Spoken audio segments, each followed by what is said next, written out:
Well, after 4 years of finally doing the planning and checking out all the maps and figuring out how far and how long it's going to take to get to Sturgis, South Dakota, finally, this was the year to do it.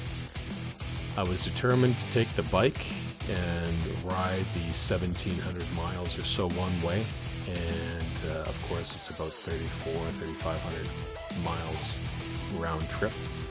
In kilometers, which is the Canadian version of your miles in the States, it's 2,750 kilometers one way, with a round trip of close to about 5,500 kilometers, not including the riding within Sturgis, which is spectacular.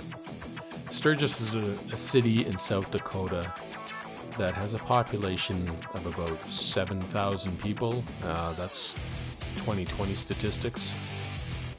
In and during the rally, the city of Sturgis sees an influx of about 600,000 people annually for this event. So it's not just the event of going to Sturgis and actually seeing the town and the rally and all the deals and all the antics that go on. It's really about riding the Black Hills, checking out Mount Rushmore, heading off to Wyoming, visiting places such as Spearfish Canyon and Deadwood. What I found out when I got out there was it was more interesting the riding that I was able to do. But the unfortunate thing is that we had a lot of rain in 2023. I'm sure if you're kind of looking at some of the videos for Sturgis, you'll see that there was a lot of rain. The other thing is I did want to spend more time on the road and riding some of the back roads, but time restrictions put me on these highways.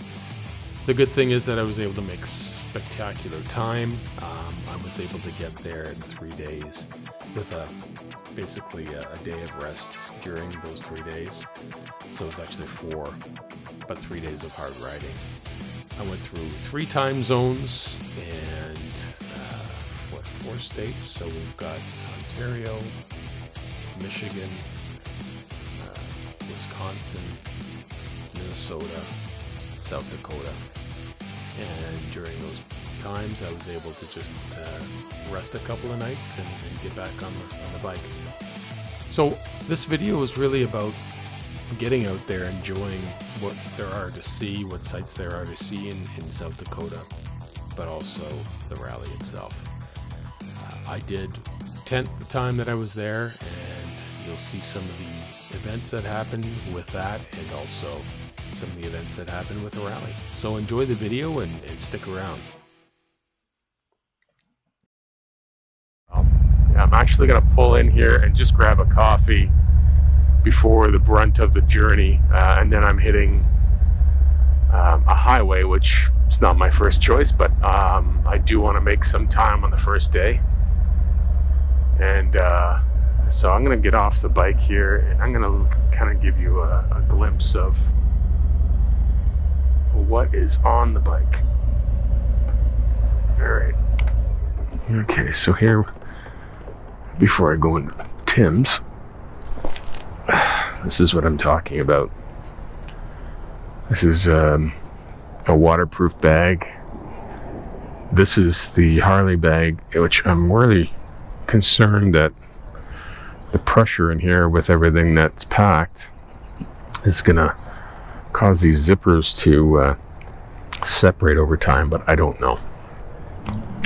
I'm fairly secure. So this looks like it's not gonna move. Alright, that's it for now.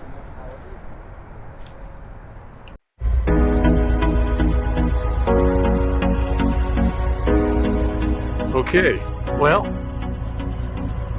I'm at the border here.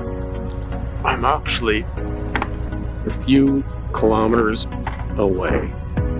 So I just stopped just to grab my passport. Make sure that I've got that handy to save some time at the border. Still a lot of trucks, but not as many as there were on the other highway.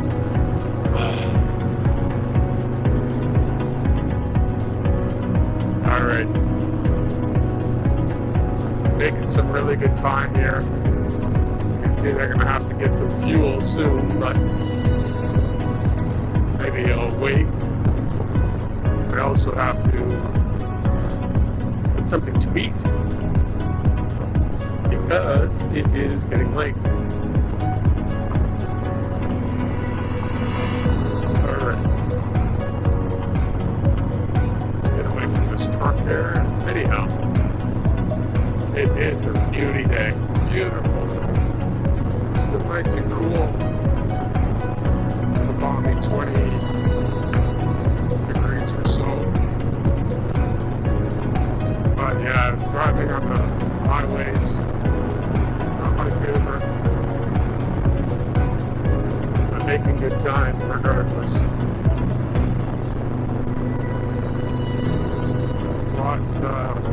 Lots of traffic. I mean, even now it's 9 o'clock in the morning. I wanted to leave at 6. I got delayed didn't leave till around 6:30 or so. Made a lot of time on the highway. I'm already on the 3rd highway right now. I think I'm probably about maybe 10 minutes away from the border. Just want to pull over, grab a drink of water, and like I said, just start my passport. Well, here's the border. It sucks. It's going to take me a while to get across here, but that's okay. They said a 15-minute delay for cars and a 30-minute delay for trucks, but the trucks are moving a lot quicker than we are, as you can see. A lot of campers, and cars, and people on vacation, I guess, but these trucks are moving well. I don't know. Can never tell. Oh well. Michigan now. Highways are really nice. I don't have as many trucks. I can cruise this. This is nice. The temperatures come up a bit. What is it now? 23.5 degrees Celsius. Awesome. The only thing I have to watch out for is wildlife and the odd numbnut. But I'm good. So far it's been good. The border was a breeze. I am on Interstate 69. I was talking to somebody at the border, actually at the duty free, just grabbing a snack or a little bit of a breakfast. And he was saying, he's a biker too. He was saying, avoid 94, which I understand. I didn't want to go highway or Interstate 94 anyhow. And he was saying 69, Interstate 69 is a better way to go. So this is where I am now, Interstate 69, just rocking and rolling. This is awesome. Just got some more gas and all topped up. Probably stop at another pump at about 350 kilometers or so. But yeah, what a beauty day. Loving it.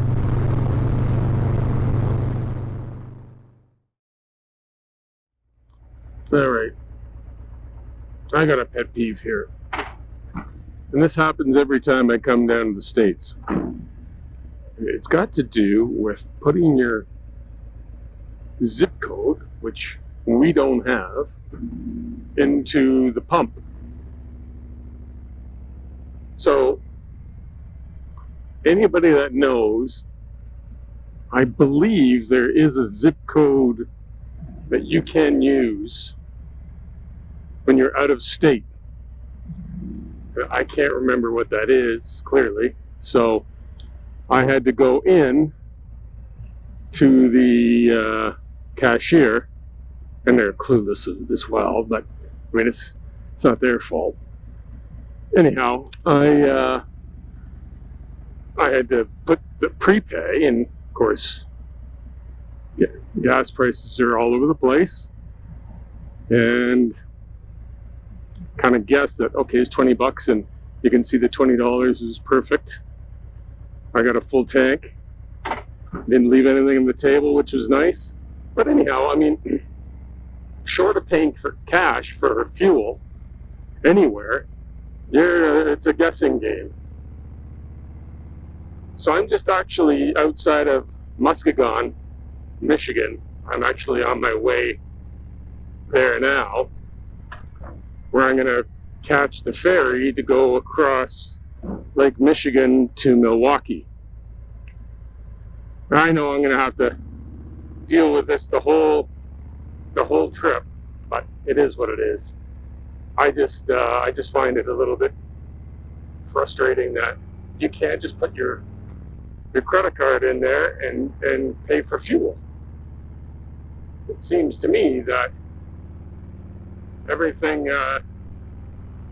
is on your zip code. You don't have your zip code, you can't get it. Anyhow.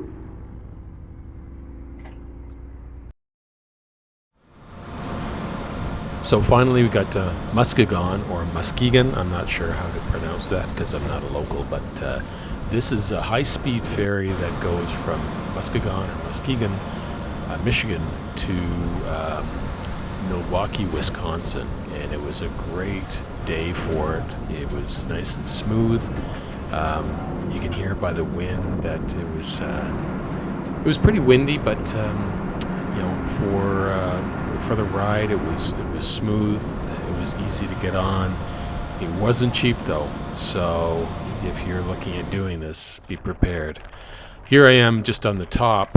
I'm trying to narrate, but the wind is way too strong, so just forget it. I'm just talking a little bit about where we are, and we're coming into, at this point, we're coming into Milwaukee, and you can see Milwaukee in the distance here, right there where the people are standing, and they're just watching as we approach. We're probably about 10 minutes away. A lot of fun. I highly recommend it. Great for bikes and cars. Shaves a lot of time off too. So getting off of the ferry, I ended up going through Milwaukee and getting a little messed up on some of the highway merges there, but it was kind of a blessing in disguise, because once I got down to Oshkosh and Madison, Wisconsin, I was headed towards the I-90 to head out towards Minnesota and ultimately out to South Dakota. And I kind of came across this road here. This road was beautiful. It was brand new paved. Not a lot of traffic. It was kind of more of a rural setting, but countryside and good scenery. And as you can see here, the weather was spectacular. Anyhow, I enjoyed this ride immensely, and really had fun finding my way back to I-90.